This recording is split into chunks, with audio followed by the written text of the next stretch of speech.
Corruption Pakistani माशरे में मुकम्मल तौर पर रच बस चुकी है। हमारे माशरे, हमारे निज़ाम, हमारे मुल्क की हालात की ये तशरीह मुल्क की सबसे बड़ी अदालत ने की। मुल्क की सबसे बड़ी अदालत ने हमारे माशरे की ये तशरीह की है।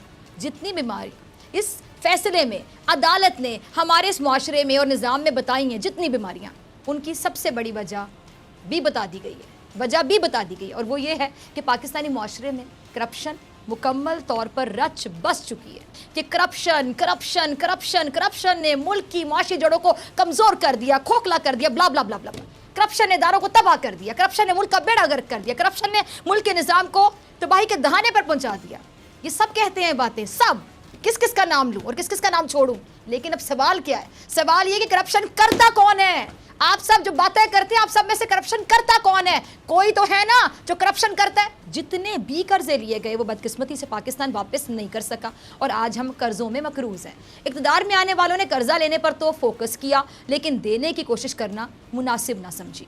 कर्जा तो ले लिया गया और लिया जाता रहा, लेकिन लगाया कहाँ गया, कितना लगाया गया, कहाँ लगाया गया, ये एक ऐसा सवाल है जिसका जवाब इनमें से किसी के पास नहीं है। किससे पूछा जाए? आज मैं पूछती हूँ, जो इक़्तिदार में है उससे पूछा जाए या जो मुखालिफ है उससे पूछा जाए, जो इल्ज़ाम लगा रहा है उससे पूछा जाए कि करप्शन की किसने, या जिस पर इल्ज़ाम लग रहा है उससे पूछा जाए कि हाँ, कब मानोगे कि तुमने करप्शन की और कितनी करप्शन की। मुल्क का दिवालिया हो रहा है और कुछ लोगों के कारोबार ऐसे तरक्की कर रहे हैं कि दुनिया में उसकी मिसाल नहीं मिलती। किससे पूछा जाए? कौन है जो बताएगा? अवाम को खाने को नसीब नहीं होता और वज़ीर आज़म समेत, अब ज़रा सुनते जाइएगा नाज़रीन, अवाम को रोटियां नसीब नहीं है, खाने को नसीब नहीं हो रहा, और यहाँ वज़ीर आज़म समेत हर वज़ीर, हर मुशीर, हर दौर में अमीर तरीन होता चला गया।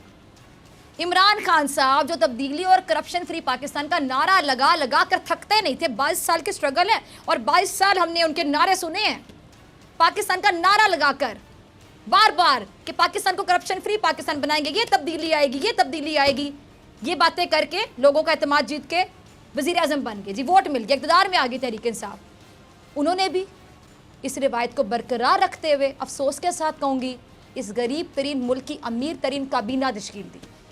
पाकिस्तान वो मुल्क है जिस पर अभी तारीख का सबसे बुलंद तरीन कर्जा चढ़ा हुआ है। बिजली, पानी, गैस से लेकर आटा, चीनी तक नायाब हो चुके हैं। कोरोना की वबा के बायस कारोबार की सूरत हाल हम देख रहे हैं कि बदतरीन होती जा रही है। कहीं लोग फाके कर रहे हैं, कहीं बेचारे गुर्बत से तंग आकर खुदकुशियाँ कर रहे हैं। यानी हर जगह इस वक्त गुर्बत है, भूख है, अफलास के डेरे हैं। लेकिन इस गरीब तरीन मुल्क को हमेशा की तरह आज भी ये एजाज़ हासिल है कि इस मुल्क के पास अमीर तरीन काबीना, वज़रा और मुशीर मौजूद। वज़ीर आज़म पाकिस्तान जनाब इमरान खान साहब के वज़ीरों और मुशीरों ने बिल आखिर अपने असासे ज़ाहिर कर दिए। अब ज़रा सुनते जाइएगा और कानों को हाथ लगाते जाइएगा। रज़ाक दाऊद साहब 1 अरब 78 करोड़ के मालिक और उनकी अहलिया 40 करोड़ की मालिक। हफीज़ शेख साहब 29 करोड़ 70 लाख के मालिक। अमीन असलम 1 करोड़ 40 लाख। 15 विरासती जायदादें, अहलिया के 50 लाख के शेयर्स, तकरीबन 11 लाख की जायदाद और 92 लाख की 3 गाड़ियाँ। सानिया निश्तर साहिबा 2 करोड़ से ज़ायद असासों की मालिक। शहबाज गिल साहब जैसे भी, शहबाज गिल साहब भी 11 करोड़ 80 लाख। पाकिस्तान में 1 प्लॉट, फार्म हाउस, बैरून मुल्क में 1 घर, और बातें करते हैं बड़ी बड़ी ये सब जब टीवी पर आते हैं। शहजाद अकबर साहब 7 करोड़ 23 लाख। जुल्फी बुखारी 1300 कनाल ज़मीन के मालिक। इस्लामाबाद में 34 कनाल के प्लॉट्स। लंदन में 48 लाख से ज़्यादा की जायदाद। बैरून मुल्क 5 कंपनियों के शेयर्स, 5 लाख पाउंड का सोना। अहलिया के पास भी बहुत कुछ है, ज़ाहिर बात है इनकी अहलिया के पास 1.5 लाख पाउंड्स का सोना। पाकिस्तानी बैंकों में 24 लाख रुपए, बैरून मुल्क बैंकों में 17 लाख पाउंड्स। नदीम बाबर 2 अरब 70 करोड़ से ज़ायद रुपए के मालिक होने के साथ साथ 2 दर्जन से ज़ायद कंपनियों के शेयर होल्डर्स। पाकिस्तान में 12 करोड़ और 90 लाख रुपए कमर्शियल अराजी अलग है।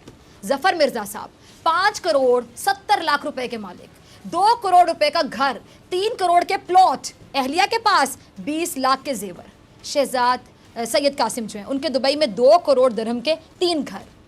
अमेरिका में तकरीबन 9 लाख डॉलर की जायदाद।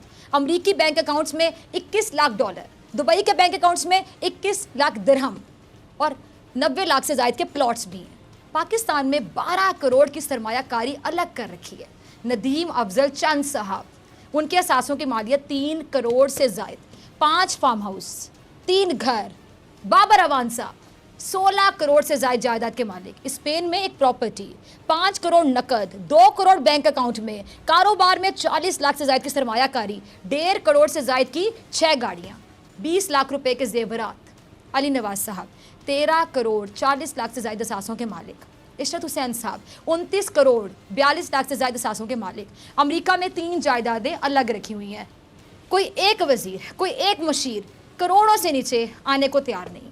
یقین کریں, اگر پچھلے دور کی بات کروں, پچھلے 2 ادوار کی بات کروں, تو ان کے وزیر اعظم سے لے کر تمام مشیر سمیت اس دور حکومت کے تمام وزیر, مشیر اور وزیر اعظم اپنی تمام جائیدادیں بیچتے ہیں, اور اس ملک کا قرضہ اگر پورا نہیں تو کم از کم آدھے سے زیادہ ایک جھٹکے میں اتار سکتے ہیں. ایسا ہی ہے نا ناظرین, لیکن ایسا ہو نہیں سکتا, کیونکہ یہ ہمارے ملک میں, ہمارے معاشرے میں جمہوری اقدار کے خلاف ہے. جس ملک کے عوام کا بنیادی مسئلہ بھوک ہو, صحت ہو, روزگار ہو, اس ملک پر حکومت کرنے والے حکمران سمیت اس کے بچے, وزیر, مشیر, نوکر تک کروڑ پتی, ارب پتی بنے بیٹھے ہوں. حیرانی کی بات ہے نا.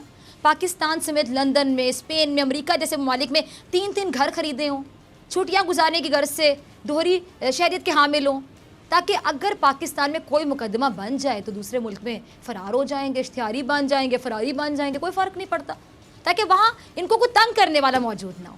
ایسا ہوتا ہے صرف پاکستان میں, ہمارے ملک میں. افسوس کے ساتھ کہوں گی کہ میرے ملک کے ساتھ ان شکلوں نے, ان ناموں نے یہ کیا. افسوس کے ساتھ کہوں گی کسی بھی پاکستانی کو اتنی ہی تکلیف ہوگی جتنی آج مجھے ہو رہی ہے.